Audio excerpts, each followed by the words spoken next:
Hello everyone, this is Primal from Visit and Tech. This is the second part of the video on how to prepare for GATE exam in 3 months. If you haven't seen the first part, please go to the description below and see the first part and then come back. So out of the 3 months, you have completed 2 weeks of your preparation. Now you have 2 months and 2 weeks for to prepare for the exam. Even though this 2 months and 2 weeks looks pretty good enough to study and prepare for the exam, this is a very short duration. I will tell you why in the later part of this video. Now we divide the 2 months and 2 weeks duration into 3 parts. The last 2 weeks can be used exclusively for revision.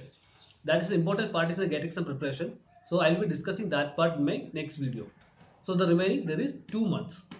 In this 2 months, the last 2 weeks of this 2 months can be used to study the not important portions. In the previous video, you might have seen that some important portions has been marked in the syllabus. So the portions that are not that important can be studied in the last 2 weeks of the 2 months remaining. Now you have to study one subject in 1 week. So first of all, you have to make a plan on what all topics you will be studying in each of the day. First of all, you have to keep a separate notebook for GATE exam preparation. In the notebook, you have to note down the important concepts and equations that you see in the GATE exam textbook. This is a very important part, and you should never think that you will remember all these equations at the end, because you have more than 2 months for the exam. So you have to note down all the important concepts and equations in the notebook. Now we will tell you some important points to consider while making the notes for the preparation.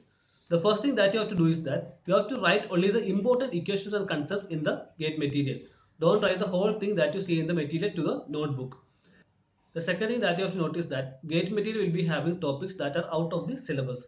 So when you are writing down the equations and concepts, make sure you are sticking to the syllabus. The third important thing is that while making the notes, make sure you are sticking to the plan. Don't exceed the time or don't rush up. The fourth important point is that if you feel that there is any mistake in the GATE material, you refer a standard textbook and make sure whether it is right or wrong. If you continue this process, you will be having a well written note at the end of the 6 weeks. Now you have hardly 4 weeks for the exam. For the next 2 weeks, you can study the unimportant portions that you have it marked in the syllabus. You can go through all the topics and you can note down the points. Even though the whole procedure looks very simple, I guarantee you that if you go through this plan, you will get a good score in the exam. By this time, you will be having hardly 2 weeks for the exam, and that's a very important part, and you will be doing the final revision during this time. That part I will be doing in the next video on how to prepare for the revision. So what are you waiting for? You start your preparation as early as possible. If you have any doubts, you can leave a comment below. So this is Pramav signing out. Bye.